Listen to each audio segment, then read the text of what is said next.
So hello everyone, my self Vishwasni and welcome back to my YouTube channel. आज हम करेंगे classes के maths के चैप्टर 7 की exercise 7.4। So now let's get started. So आज हम एक्सरसाइज 7.4 क्वेश्चन 6 से स्टार्ट करेंगे। क्वेश्चन 6 में दिया हुआ है कि ये जो सारे फ्रैक्शंस हैं ये 3 नंबर को रिप्रेजेंट कर रहे हैं, ठीक है। और हमें सारे फ्रैक्शंस को 3 ग्रुप में इक्विवेलेंट फ्रैक्शंस में बांट देना है, डिवाइड कर देना है, ठीक है। और वो हम कैसे करेंगे, हमें सब फ्रैक्शन को सिंपलेस्ट फॉर्म में कन्वर्ट करना है। तो बेसिकली क्वेश्चन में ये दिया है कि सारे फ्रैक्शन है तो हम इसे सिंपलेस्ट फॉर्म में कन्वर्ट करेंगे। तो इनमें जो सिंपलेस्ट फॉर्म होंगी वो सिर्फ और सिर्फ 3 नंबर होंगी। एक नंबर कुछ में रिपीट कर रहा होगा और दूसरा नंबर कुछ में रिपीट कर रहा होगा, तो 3 होंगी। अगर बहुत या 2 या 3 फ्रैक्शन की अगर सिंपलेस्ट फॉर्म इक्वल है तो वो इक्विवेलेंट होंगे। तो हमें 3 ग्रुप्स में उन्हें बांट देना है, क्योंकि 3 नंबर आएंगे सिंपलेस्ट फॉर्म के, तो हमें 3 इक्विवेलेंट ग्रुप्स में बांट देना है। तो पहले हम सिंपलेस्ट फॉर्म कर लेते हैं, ठीक है। 2 1 या 2 सेम टेबल से काटना है, 2 की 3 की सेम नंबर यानी सेम कॉमन फैक्टर से।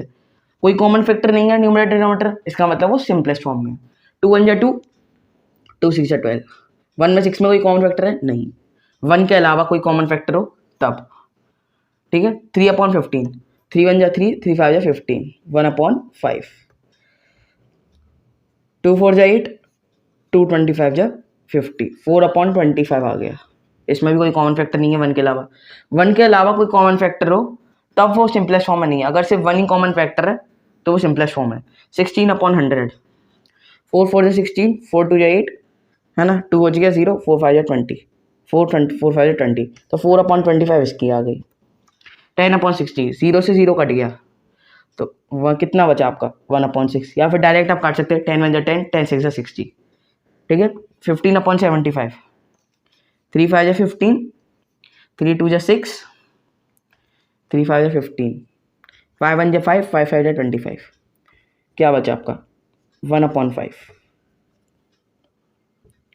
आपका बचा 1/5। या फिर आप डायरेक्ट काट सकते हैं, 15 1 या 15, 15 5 या 75। तो इसकी सिंपलेस्ट फॉर्म क्या हो गई 1/5। 12 1 या 12, 12 5 या 60, सिंपलेस्ट फॉर्म क्या हो गई 1/5, ठीक है। 4 4 या 16, 4 2 या 8, 1 हमारा बच गया, 6 उतर आया, तो 4 4 या 16, 4 1 या 4, 4 6 या 24, हमारी बन गई 1/6।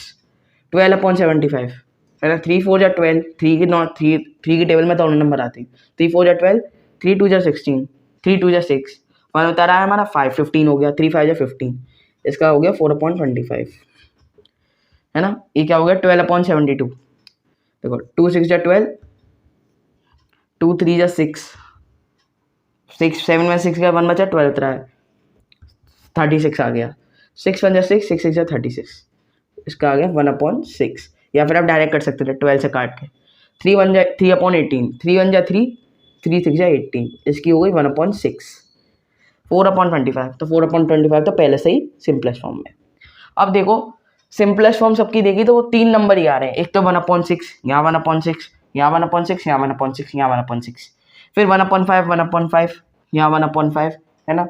और ठीक है यहाँ 1/5, फिर 4/25, 4/25, 4/25 और 4/25। इसका मतलब सिर्फ 3 ही नंबर है सिंपलेस्ट फॉर्म के। उसमें सही क्वेश्चन में दिया था कि सारे फ्रैक्शन सिर्फ 3 नंबर को रिप्रेजेंट कर रहे हैं। हाँ, सिर्फ 3 नंबर को रिप्रेजेंट कर रहे हैं। कौन कौन से 1/6, 1/5 एंड 4/25, यही 3 नंबर को। और 2 या 3 नंबर की अगर सिंपलेस्ट फॉर्म सेम हो तो वो इक्विवेलेंट होंगे। तो हम यहाँ पे 3 पेयर लिख लेंगे, क्योंकि 3 सिंपलेस्ट फॉर्म सबकी सेम आ रही है ना। तो 1 2 और 3 पेयर लिख लेते हैं। पहले हम लिखेंगे 1/6 वाले का, ठीक है। 1/6 किसका आ रहा है 2/12, इक्विवेलेंट फ्रैक्शंस हैं ये सारे। 2/12 इक्वल टू 2/12, और किसकी 1/6 आ रही है 10/60 इक्वल टू, और कौन सा आ रहा है 10/60, 1/6, और किसका आ रहा है 1/6, हाँ 16/96 इक्वल टू 12/72, और ये ऊपर इक्वल टू किसके एक और 3/18। तो 1/6, 1 2 3 4 5, 5 फ्रैक्शंस की सिंपलेस्ट फॉर्म है। तो ये सारे 5 फ्रैक्शंस इक्विवेलेंट हो गए, क्योंकि सिंपलेस्ट फॉर्म सेम है। अब लिखते हैं 1/5 की। 1/5 क्या है 3/15 इक्वल टू, और किसकी आ रही है 15/75, 15/75, और फिर क्या हमारा 1/5, 12/60 12/60 बस इतना ही है। 3/15, 12/75, 15/75 एंड 12/60 ये हो गए हमारे 1/5 के इक्विवेलेंट फ्रैक्शन, क्योंकि इनकी सिंपलेस्ट फॉर्म सेम है। अब आते हैं 4/25 पे। 8/50, 8/50 और किसकी आ रही है 4/25, 16/100, 16/100 और 12/75 इक्वल टू और किसकी है 4/25, क्योंकि पहले से ही 4/25 दे रखा है। तो देखो कितने फ्रैक्शन थे टोटल, 1 2 3 4 5 6, 6 इधर 6 इधर, 12 थे। कितने हमने लिख लिए 1 2 3 4 5 6 7 8 9 10 11 12। तो देखो 12 फ्रैक्शंस पूरे लिख लिए। तो इसका मतलब उस क्वेश्चन में दिया था कि 3 नंबर, ये सारे फ्रैक्शन 3 नंबर को रिप्रेजेंट करेंगे। हाँ, ये सारे फ्रैक्शन सिर्फ और सिर्फ 3 नंबर को रिप्रेजेंट कर रहे हैं। कुछ की सिंपलेस्ट फॉर्म रिपीट हो रही है, तो सिंपलेस्ट फॉर्म अगर सेम है और रिपीट हो रही है तो इसका मतलब वो सारे इक्विवेलेंट फ्रैक्शन है। तो 1/6 जिनकी सिंपलेस्ट फॉर्म है वो सारे ये रहे, तो ये सारे इक्विवेलेंट। 1/5 जिसकी सिंपलेस्ट फॉर्म है वो सारे ये फ्रैक्शंस, और 4/25 जिसकी सिंपलेस्ट फॉर्म है वो सारे ये फ्रैक्शंस। तो इसका मतलब ये सारे इक्विवेलेंट हो गए। और क्वेश्चन में दिया था कि हमें तीन पेयर ऑफ इक्विवेलेंट फ्रैक्शन में डिवाइड करना है, तो हमने 3 पेयर बना दिए। ठीक है, ये था आंसर आपका क्वेश्चन 6 का। So now let's start the next question. So हमारे क्वेश्चन 7 में दिया है कि ये सारे फ्रैक्शंस जो दिए हैं वो इक्वल हैं कि नहीं, अगर इक्वल नहीं है तो क्यों नहीं है, और इक्वल है तो क्यों है। मैंने आपको देखो इक्विवेलेंट फ्रैक्शंस बताए थे, तो उसमें बताया था कि इक्विवेलेंट आपको जज करना है तो आप कैसे करेंगे, दोनों फ्रैक्शंस या 3 फ्रैक्शन को सिंपलेस्ट फॉर्म में कन्वर्ट कर लो। अगर उनकी सिंपलेस्ट फॉर्म इक्वल है तो वो सारे इक्विवेलेंट हैं, अगर नहीं है तो वो इक्विवेलेंट नहीं है। ठीक है, और एक और तरीका था, 2 तरीके और थे कि आपको इक्विवेलेंट फ्रैक्शन बनाना हो तो सेम नंबर से मल्टीप्लाई करके या सेम नंबर से डिवाइड करके, तो उसमें हम वो भी कर सकते हैं। लेकिन यहाँ पे देखो ये सारे छोटे नंबर हैं, है ना, बहुत छोटे नंबर है, तो इसमें मल्टीप्लाई डिवाइड तो होगा नहीं।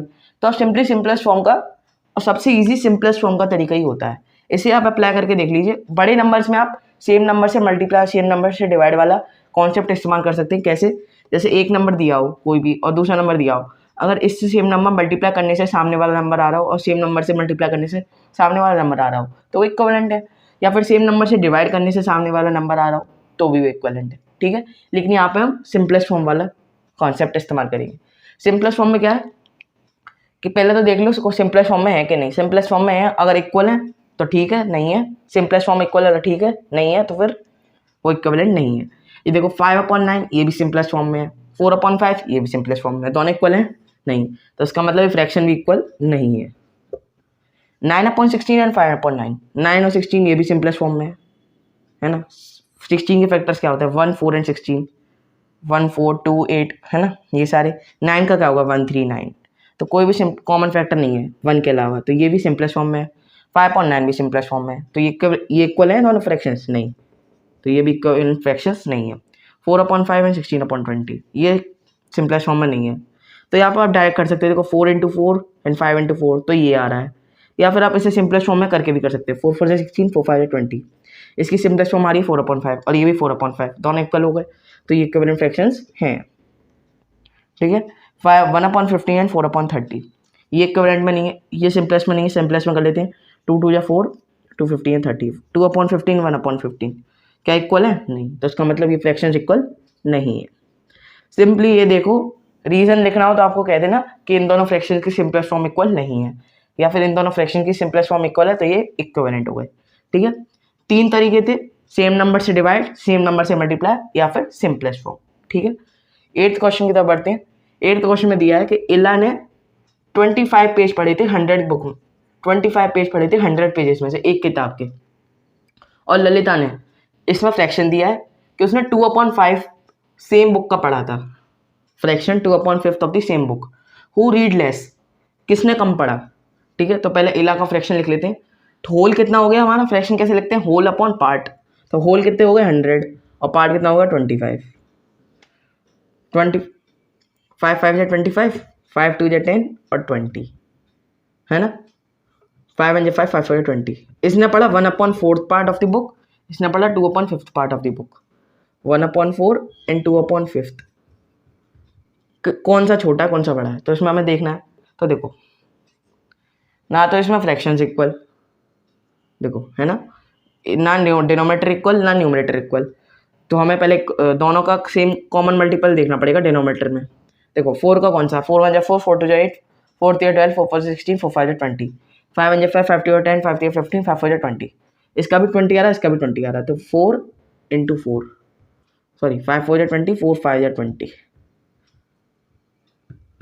4 इंटू 5, इधर भी इंटू 5 करेंगे, डिनोमिनेटर में क्या है वो भी न्यूमरेटर में करेंगे। तो इसका क्या बन जाएगा, इसका क्या बन जाएगा 5/20, और इसका क्या बन जाएगा 8/20। अब डिनोमिनेटर हमने सेव कर लिया, तो मतलब लाइक फ्रैक्शंस हमने बना लिए। तो हम कैसे जज करेंगे न्यूमरेटर को, जौन सा न्यूमरेटर बढ़ा वो फ्रैक्शन बढ़ा। तो इसमें 8 बढ़ा है तो 8/20 बढ़ा, 8/20 किसके इक्वल था 2/5। तो 2/5 मतलब ललिता ने ज़्यादा पढ़ी, तो इसमें पूछा किसने कम पढ़ी, तो 5/20 छोटा है। 5/20 किसका फ्रैक्शन है 1/4, और 1/4 किसने पढ़ी थी इला ने, तो इला ने कम पढ़ी, इला रीड लेस, इला ने किताब कम पढ़ी और ललिता ने किताब ज़्यादा पढ़ी। राफिक ने 3/6 ऑफ एन आर एक्सरसाइज करी, और रोहित ने 3/4 ऑफ एन आर एक्सरसाइज करी। Who exercise for a longer time, किसने एक्सरसाइज ज़्यादा टाइम तक करी। तो हम सेम देख लेते हैं 3/4 एंड 3/6। इसमें डिनोमिनेटर इक्वल नहीं है लेकिन न्यूमरेटर इक्वल है, तो डिनोमिनेटर को जज करेंगे। तो जौन सा डिनोमिनेटर बड़ा वो फ्रैक्शन बड़ा है ना, तो जौन सा डिनोमिनेटर छोटा वो फ्रैक्शन बड़ा। तो 4 छोटा है इसमें 6 से, तो 3/4 बड़ा। 3/4 किसने करी थी रोहित ने, तो रोहित ने एक्सरसाइज करी थी, Rohit exercise for a longer time, for a longer time. Rohit ने ज़्यादा टाइम एक्सरसाइज करी राफिक से, और इस क्वेश्चन में इला ने कम पढ़ा था ललिता से। ठीक है, ये था आंसर आपका क्वेश्चन 7, 8 एंड 9 का। So now let's start the next question. So question 10 में दिया है कि in class of a student, एक क्लास ए है जिसमें 25 बच्चे पढ़ते हैं, उसमें 20 बच्चे पास हुए 60% मार्क्स और उससे ज़्यादा नंबर से। 20 बच्चे पास हुए 60% और उससे ज़्यादा नंबर से। ठीक है, एक और अलग क्लास थी, क्लास बी, जिसमें 30 स्टूडेंट पढ़ते थे, उसमें 24 पास हुए 60% और उससे ज़्यादा मार्क्स से। मतलब 24 स्टूडेंट पास हुए 30 में से और 20 पास हुए 25 में से। ठीक है, in which class was a greater fraction of students getting with 60% और मोर मार्क्स। ठीक है, इसमें पूछा है कि एक क्लास ए थी जिसमें 25 बच्चे पढ़ते थे, उसमें 20 बच्चे पास हुए 60% और उससे ज़्यादा नंबर से, और एक क्लास बी थी जिसमें 30 बच्चे पढ़ते थे, उसमें 24 पास हुए 60% और से ज़्यादा मार्क्स से। तो कौन सी क्लास में greater number of fraction of students pass हुए। तो ठीक है, इसका फ्रैक्शन क्या होगा पहले तो देख लेते हैं हम। होल नीचे ऊपर पार्ट, तो 25 में से 20 पास हुए है ना, और दूसरा क्या होगा 30 में से 24 पास हुए। ठीक है, अब सिंपलेस्ट फॉर्म में कन्वर्ट कर लेते हैं, इक्विवेलेंट देखने के लिए सिंपलेस्ट फॉर्म में कन्वर्ट कर लेते हैं। ठीक है, पहले हम सिंपलेस्ट फॉर्म में कन्वर्ट कर लेते हैं। 5 4 20, 5 5 25 है ना, 4 6 24, सॉरी 6 4 24 एंड 6 5 30। इसकी भी देखो सिंपलेस्ट फॉर्म 4/5 आ रही है, इसकी भी सिंपलेस्ट फॉर्म 4/5 आ रही है। इसका मतलब इसमें कोई बड़ा छोटा नहीं है, दोनों इक्विवेलेंट है, दोनों इक्विवेलेंट है। तो इसमें पूछा है कि in which class was a greater fraction of students getting with 60% और मोर मार्क्स। ठीक है, तो इसमें देखो कि दोनों क्लास में जितने भी बच्चे को फ्रैक्शन बने पास बच्चों के, वो दोनों सेम आ रहे हैं 4/5 4/5। तो इसका मतलब इसमें ग्रेटर तो है ही नहीं कोई भी, ना छोटा ना बड़ा। तो इसका आंसर होगा सेम फ्रैक्शन ऑफ स्टूडेंट्स